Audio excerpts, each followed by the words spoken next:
And welcome to another evening of frank conversation here on Hard Copy, coming to you from our studios in Abuja. I'm Maope Ogun Yusuf.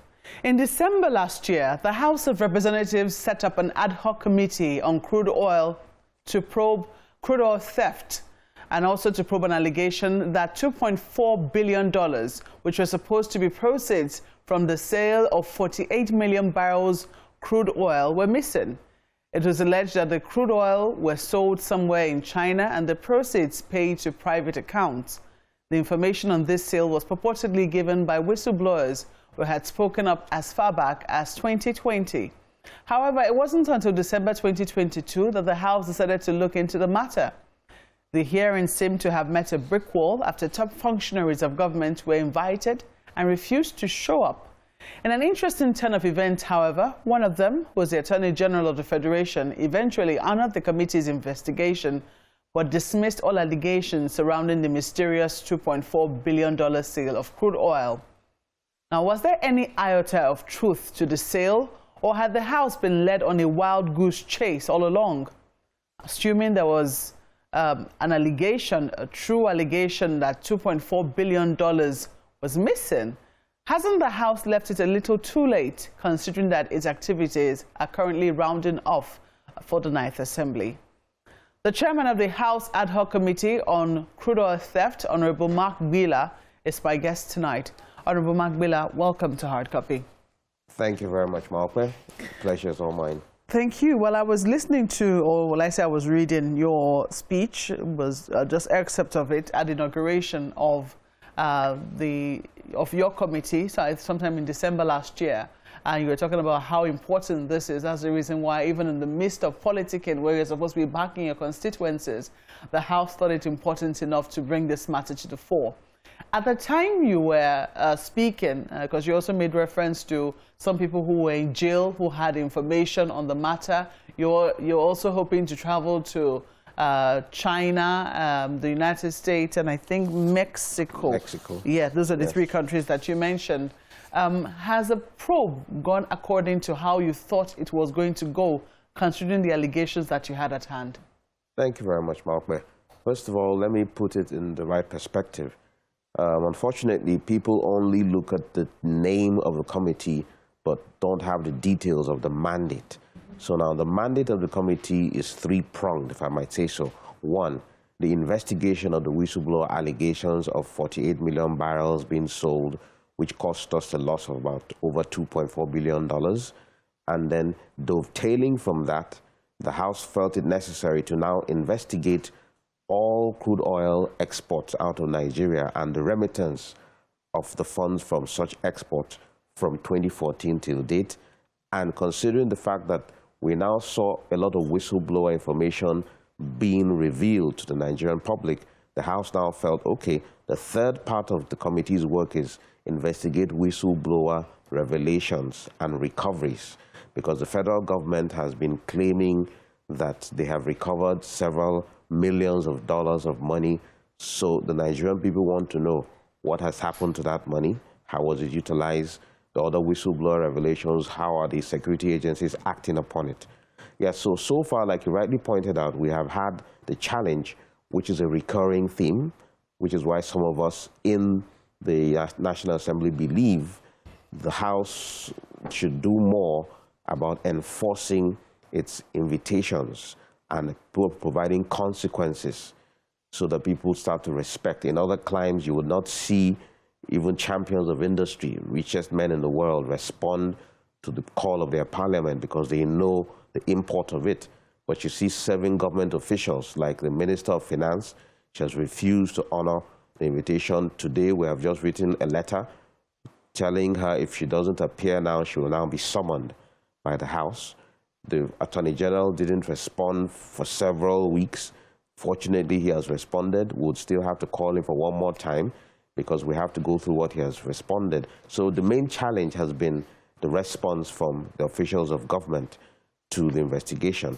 Then with regards to the details and the substance of the investigation itself, for someone who has some experience in the sector, it is difficult to imagine how 48 million barrels, which translates to about 48 cargoes of crude, can just be sold, because each cargo of crude out of Nigeria usually is in the region of 950,000 barrels to almost 1 million. So how could that have just left the country and been stored in China and then be sold? The information first came to the fore through an online medium, Point Blank News, through a Nigerian who unfortunately is seeking asylum now in the US. But these are weighty allegations that, as a responsive and responsible house, we took our time, of course, to first of all ascertain the veracity of these claims, obtained information about those people who made the claims, some documentation, and of course the bureaucracy of our work made it unfortunately impossible to have done the investigation earlier. But fortunately we got off with the investigation in December. So now, from the initial information we have received, there are documents that are not corroborated that do not show even up to 12 million barrels in storage. We're still waiting from the people who made these claims to show us the details of the quantity of crude. They have some documents which the authorities say is falsified that show that about less than 10 million barrels or so were exported out of the country. We have not seen, which is part of why we want to visit China, like you mentioned. There are other issues in the US that we have to deal with about certain cargoes that we have also traced to the US, and we're seeking the House's consideration to even extend the investigation a little bit earlier to probably like 2011. And then we have also seen some documents that show crude was stored in some facilities in China, but there has been no corroboration about sale and the funds. So if I'm getting you correctly, you're saying that the allegations which were made, you haven't been able to get substantial evidence to corroborate the allegations? Yes, because it's important for Nigerians to note, because Nigerians are quick to claim or think there's compromise. Our work in the National Assembly is to be in the unbiased arbiters. So this wasn't exactly sent to the National Assembly. I mean, because the initial insinuation at least the impression I got, was that the House had received this anonymous, perhaps petition or whistleblower information, and perhaps decided to act upon it, not based on online news, as you seem to be saying. So this is a very good point you have raised. Nigerians need to understand how the powers of the House work.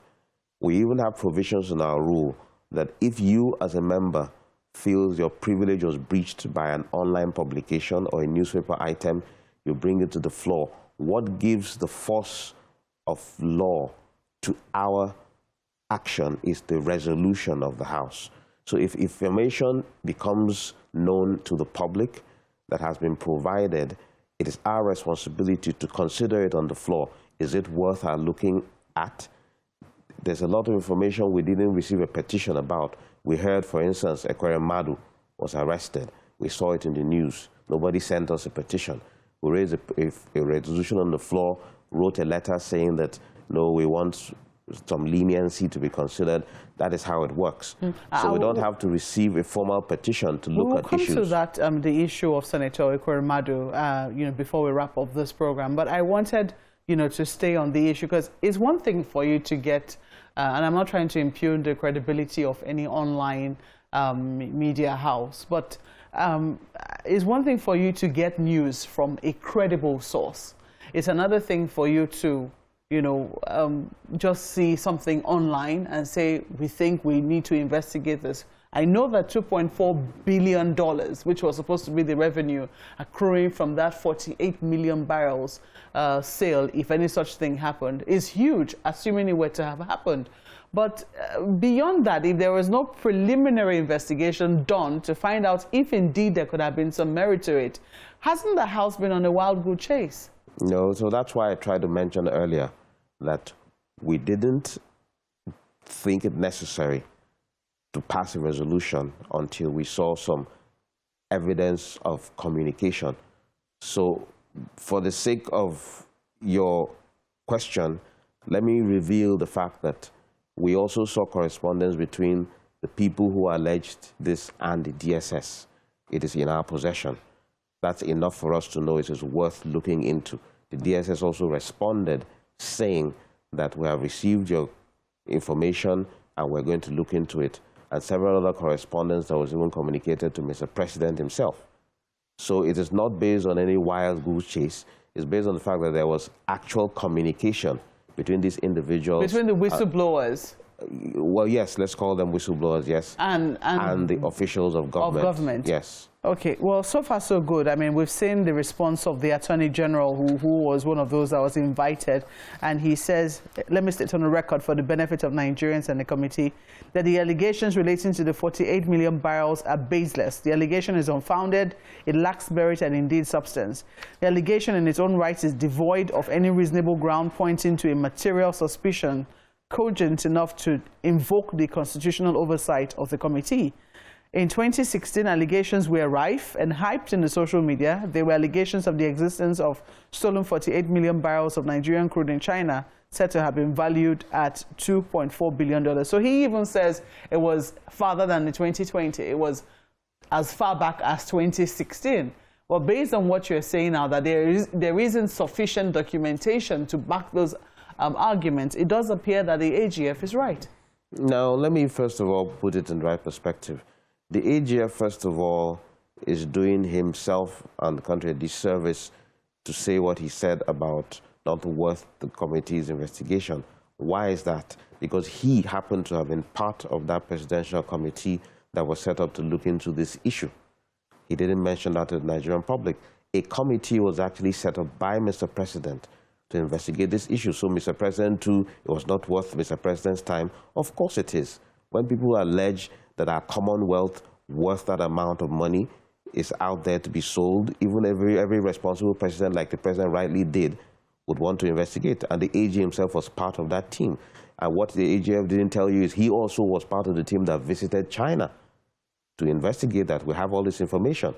And other members and a certain general, Mohammed Gololo, also was part of those who were involved in this investigation at the time. So it is totally, unconscionable that the AGF would make that statement without saying that. So he is only giving his own evidence based on what their investigation was. And that is part of what we need to invite him again about. What did you find when you went to China? Okay. Did you go to China? So these are questions that he needs to answer about that. But like I said, we're not out to condemn or to accuse anybody. We're trying to find the facts. And it was something that merited the House looking into. And we've been able to unearth some facts. Some things are classified and I will not be able to say them on television. Some investigations we did behind closed doors. Some of the people who are the whistleblowers, although suddenly they started, being recalcitrant and started to be sponsoring some individuals to come and start protesting because they thought we would just condemn everybody and say they stole money. No, we owe everybody a duty of care to know the facts. And the facts are before us now, not showing that that kind of thing happened, but there has been correspondence. There was an investigation that even the president commissioned to be done. Okay. So I think it will raise questions as to how exactly it is, because you raise questions about how we sell our crude. Yes. It will raise questions about the processes. Who are those responsible? Is it the NNPC? Are you talking about crude that was stolen from the Niger Delta? Because don't forget that only recently the president, the presidency gave a contract to ensure that we don't lose as much as we're losing. I think we're saying about 70 million or is it $700 million a month is what we're losing on a monthly basis, from the theft of crude oil in the Niger Delta. We'll talk about that in just a moment. Please stay with us. Welcome back. You're watching Hard Copy, coming to you from our studios in Abuja. Honorable Mark Gbillah, who is the chairman House Ad Hoc Committee on the Theft of Crude Oil is our guest tonight, and we're talking about the sale of the missing 48 million barrels of crude, which has now been disputed. Well, Honorable, I mean, the fact that this kind of matter can even rear its head, a number of questions will immediately be asked. The crude oil that's been sold from Nigeria, are we talking about crude that is legally being sold, or is it the crude oil that was stolen from the Niger Delta? What crude are we looking at here? Now, okay, so very quickly, let me point out how the process works. Typically, LCs are raised for each crude cargo. So if legitimately this crude left the country, it is impossible for it to have, because it's already sold when it's leaving. But then you have cases, rightly so, of theft of crude, alleged transfer of crudes, not proper measurement, because we have had issues with our metering. So it's possible too that those are cases. So that's the incident most likely where something like that could have occurred. So it is still Nigeria's crude at the end of the day if it was found there. So the expectation is if somebody identified that crude somehow got to China that was not recorded in our database, then the funds from it should have been remitted back to the country. So that's the only incident and the only circumstance within which that could have occurred, at least from my own knowledge too of the process. So it is impossible if it is legitimately through the process of how we sell our crude for that amount, because LCs should have been raised ordinarily. So except if, hey, we know our Nigerian issues, somehow somebody does not raise an LC and the cargo leaves this country, and then maybe in those incidents. Under whose purview, I mean, is the LC supposed to be raised? Are we looking at an agency of government, or we're looking at the ministry? I mean, there was an agency of NNPC, or it was who is between the NNPC and the regulator, that is then DPR and NNPC, but NNPC mostly because they were the joint venture partners, and NAPIMS was basically handling the issues on behalf of the government at the time. So are you inviting the Minister of, or like I said, the Minister of State for Petroleum, if we still have one? The Commission Chief Executive has appeared. We're waiting for their submission before we re-invite him. The Group Chief Executive Officer of the NNPCL now, too, is supposed to come before us to give his own information. And then, yes, definitely the Minister also. But we have not bothered to focus Minister of State. Okay. We have not, obviously the Minister at the moment is the President. So, but Minister of State, we have not been too concerned about the Minister of State, because a lot of what has transpired isn't within their purview to handle. So if when it's necessary, then we would also invite the Minister. The hearing is still ongoing? Yes, it is. You're going to be rounding off the House sometime in June. I think the 5th of June is when the House is going to wrap up. Do you think that this hearing will be done before the 5th of June? Yes, it's not exactly the 5th. Typically, it should be the 9th or the 10th of June. But because it's, I think it's a weekend, it might have to spill over to the next sitting day, which will be the 13th. But ordinarily, it's supposed to terminate on the 9th or 10th of June. But yes, we will do that. We have already received express instructions from the House to wrap up the activities of ad hoc committees and all committees. So we're working assiduously to do so. We will very quickly embark on maybe a 2 or 3 day trip to meet with some, because like from the U.S. end I was telling you about, there's a lot of information we have received about details of crude that got into the U.S. and several other countries that do not appear allegedly to be accounted for. So, and then in regards to what you said earlier, a report of a committee can recommend further investigation. So Nigerians should not be worried in the next House or conclude on it and say nothing happened. And then there will be no need to look at it because of the facts and the documents, a lot of which we have obtained.